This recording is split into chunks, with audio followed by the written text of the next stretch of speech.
Yeah, hello there. Um, like one thing that really bugs me, man, is the way that like mainstream media and government and people they decide which people you're allowed to worship and support.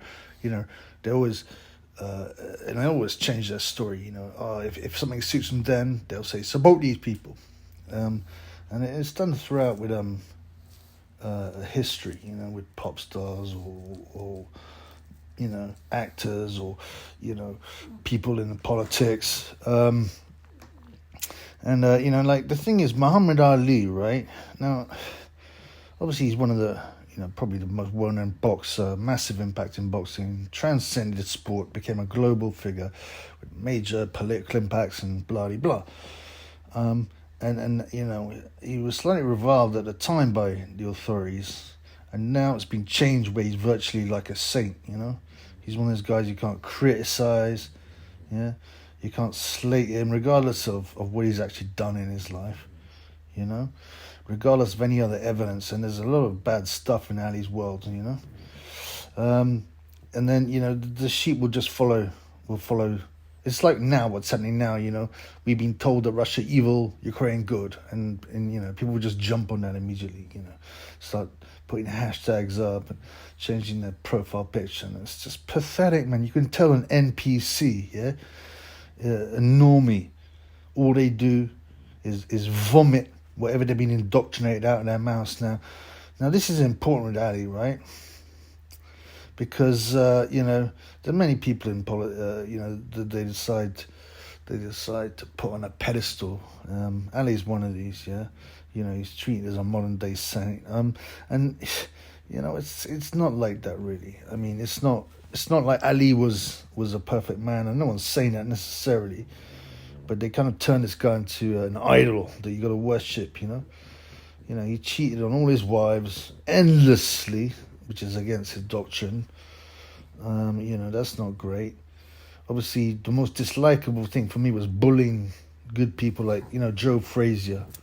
And Joe Frazier's kids getting harassed and attacked, and they had to have police protection. I think when Frazier came to New York to fight Ali. I mean, these kids were bullied at school, And then the stuff, he was saying, like, oh, he's Uncle Tom, he's this, that. Now, Frazier is just a hard-working man who was dedicated to boxing, and he helped Ali when Ali was in exile or whatever, not allowed to box. They were friends. Frazier would like raise money and give money and raise awareness of the situation and back Ali, yeah. And then Ali, what did Ali do? He turns on him, starts calling him a gorilla, starts saying he's an Uncle Tom, white man champion. He starts telling him ugly, and then on and on and on, and it's that's brutal. It's a nasty way to treat a guy who tried to help you, a friend. And Fraser never forgot that. It's all been well documented, but people sort of ignore it. They just, they made up at the end. They didn't at all. Fraser was still bitter, and rightfully so. Anyway, so there's another thing. I mean, he used to have all kinds of encounters with women, cheating, and he used to have a real special taste for young women, when he married Rashida's mum, I think, when she was 17, but they'd met when he was much younger, yeah. Ali's got a son, his only son, Muhammad Ali Jr. He started seeing him when she was 16, he was 30, she gave birth at 17, born out of wedlock. This is getting a bit creepy, man, yeah. And you know what, there's a book that came out by his ex-wife, 2017, and she used to bang anything and bang plenty of 12-year-olds as a grown man. I mean, come on, man. Why people ignore this? What's the diagnosis? Nonce. Yeah. And then the normies and fanboys will go, oh no, that was only one part. We don't know if it's true. Like it was by his ex-wife. She was probably bitter and wanted to make some money, and she, he was never charged of anything. And why you gotta concentrate on the negative, dude? He did so much things for the Black African American community, and blah blah blah blah blah. These fools. Like, firstly, if Ali had died by then, by about a year, I think, and if he'd Why wasn't this woman sued? This book was printed, yeah. Why wasn't his ex-wife sued by Ali's estate, for defamation of character? Nothing happened because he knew it's true, man. Yeah, he used to take part in all kinds of weird orgies. They used to be called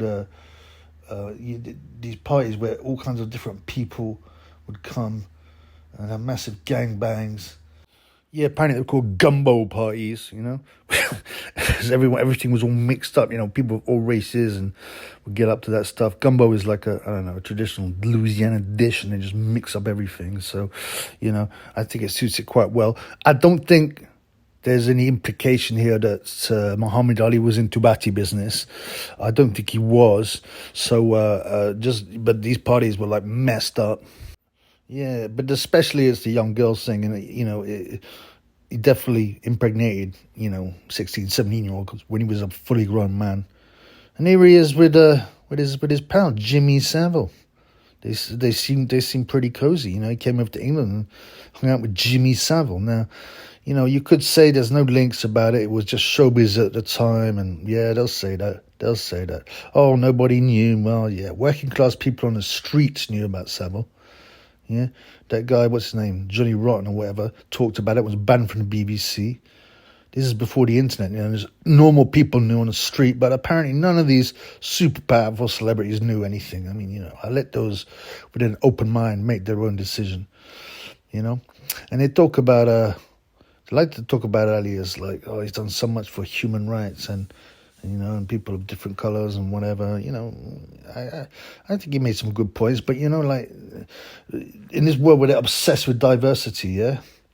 Well, Ali was a segregationist and actually believed in living apart, and he thought that this would work better. A lot of people say that homogeneous societies are more successful, but I'm sure that'd make him a bad guy today, not to represent diversity. In fact, part of me thinks that Ali was punished by the elite, global powers because he stood behind that stance for a bit.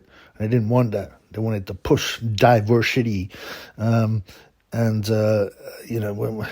he stopped speaking about it at some point. But in his early days, he would always be for segregation.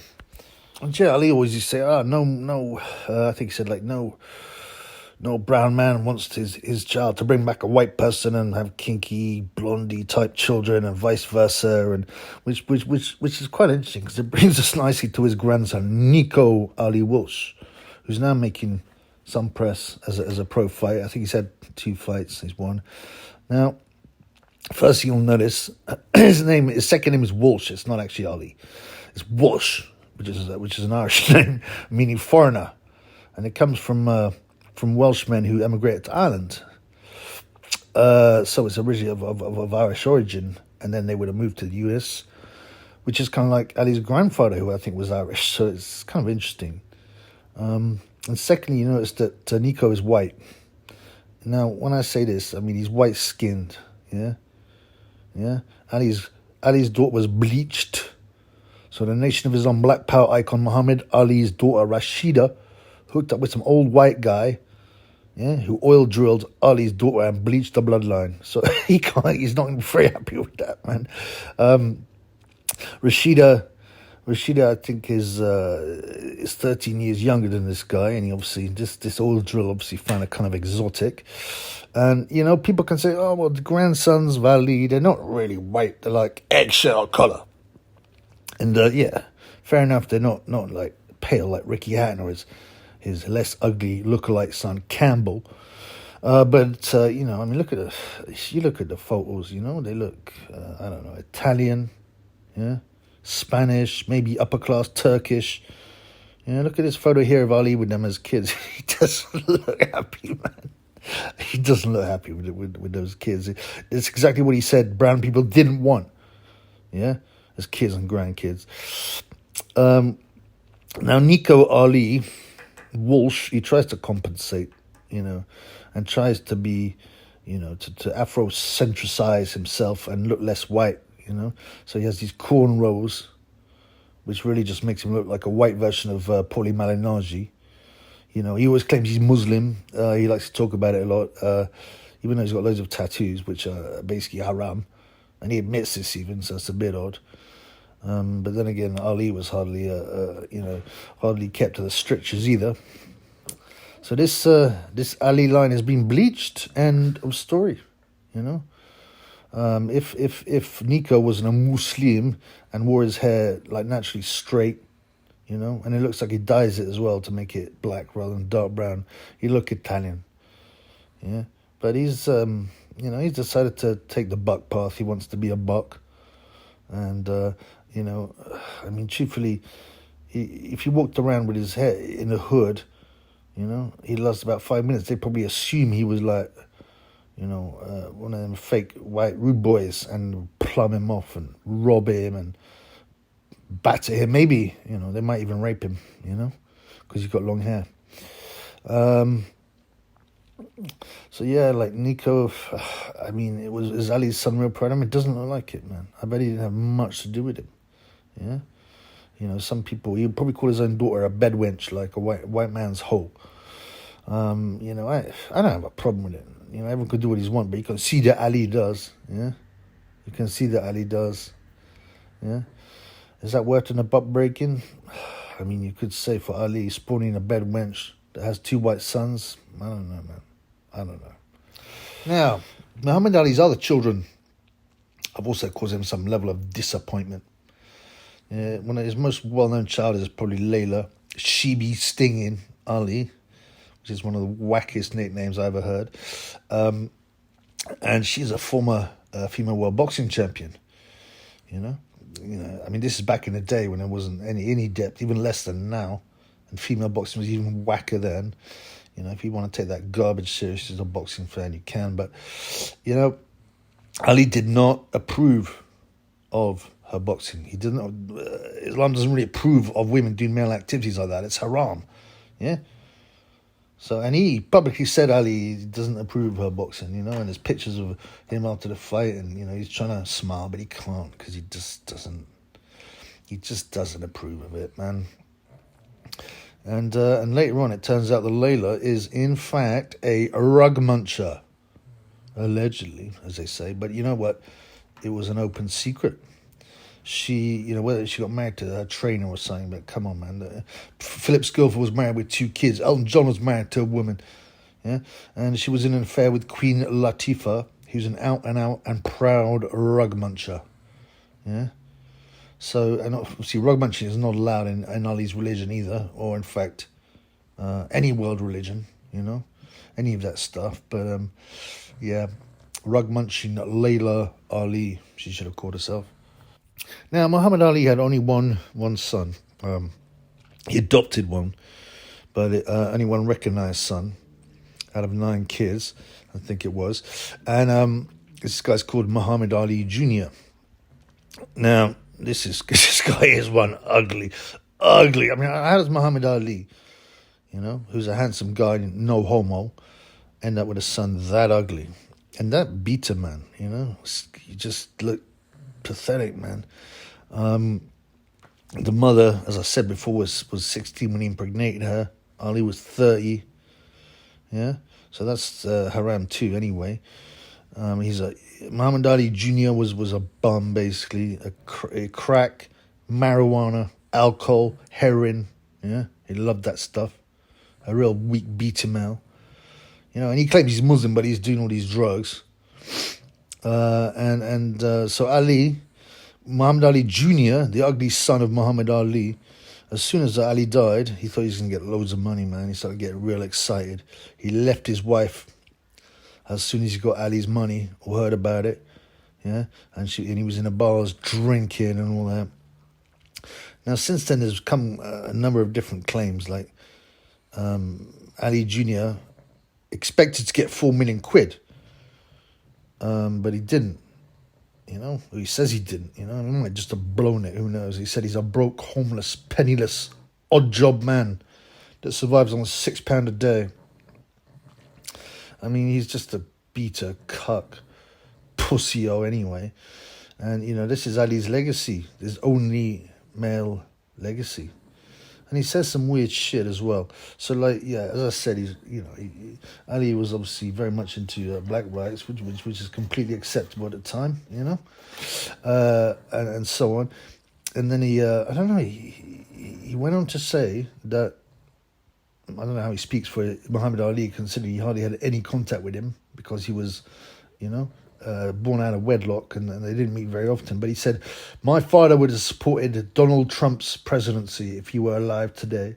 I mean, I think all these elitist guys are puppets and they just manipulate us. And Donald Trump, Biden, Clinton, Bush, it doesn't matter, man. They're all wrong. And Obama, another wrong. Yeah, I'm pretty sure Ali would have supported Obama. But, as he was both Muslim and black. But, I don't know how Ali Jr. makes his claims. He just wants to get his face in the paper, probably. And he reckons that his father would hate BLM because he thinks BLM is a racist organization, which is fine. But, I don't know. Surely Ali was like the BLM of his time in many ways. And he, I'm sure they call Ali Jr. House Negro, Uncle Tom, and all this kind of stuff, And Muhammad Ali Jr. doesn't mind pulling the cards that suit him at the time, because he came back from holiday to America and he got detained and questioned, and he claims it's because of racism and because he's a Muslim, but I don't know. He wants to get his name in the papers, and I guess he desperately wants some money. And allegedly, he's battling for a bigger amount of the pie, but he probably just smoked it all in the crack pipe, drunk it all in the bar, wasted it on hookers. And the funniest thing about Muhammad Ali Jr. is, if you enter Muhammad Ali Jr. in Google, right, the first thing that comes up, Muhammad Ali Jr., entrepreneur. What is he done? Entrepreneurial, maybe trying to scam Ali's estate, but he, what a pathetic human being to be Ali's son. It's simply, that's got to have hurt Ali. Yeah, and you know what? Maybe that's the divine retribution for Ali being such a pig to women. He had 7 girls and 1 cuck beta male son, and I think the other one's adopted, so not blood. At least Joe Frazier made some sons and several boxers, yeah. There's Joe Frazier Jr., yeah, who's a good welterweight. Marvis Frazier, he fought for the heavyweight title. I mean, he's best known for being knocked out twice in the first round by Holmes and Tyson, but he's just too small. And he was a good boxer, and he's become, he retired early, he's got his faculties, he became a pastor, he smiles, he's a happy man, I think I've always been a Joe Frazier man, really, because, I didn't like the treatment, the bullying of Frazier, and Frazier was just such a warrior, man. Plus, obviously, Joe wasn't a nonce. And there you go, man, 8 kids, 7 women, white grandchildren that he didn't want, and 1 ugly son is a bum. And, that maybe he deserved that. Now, the weird thing is as well, about having all these daughters, there's nothing more cuckold than having daughters, especially only daughters. You spend all your time raising your daughters, you try and educate them, make them polite, have nice manners, yeah. And they're all sweet. Girls are sweet before their teens, and then they hit puberty, and that's when the cuck period starts. Yeah, they start blowing the school chads, sending news, opening their pom-pom up for the chads. They're later just gonna disrespect and drop them, yeah. And you just hope, you just hope as a dad. Hopefully they can meet a man. Hopefully he's nice, and you preferred your educated, nice daughter, taught her manners for 18 years, for this guy to take advantage of all your hard work and all that money you spent on her, yeah. And he's gonna take all your hard work, right? All your hard work. Take your nice daughter that you love and you spent all this time and money on, And, it's the ultimate cuck to be the father of a daughter, Also, the woman's father, right, if they have cash, has to pay for the wedding. in Arabic countries, yeah, the dad is so cucked, he has to pay the husband, the daughter's husband, a dowry to take the daughter away. So Ali would have had to do this 7 times. And you know what? It's a sad truth, the way the world works. And I feel sorry for Ali. You know, he's a bumbling idiot at the end, shuddering and all that. But he shouldn't have destroyed so many people's lives. He shouldn't have been a nonce. Yeah, and he should be nice to Joe Frazier.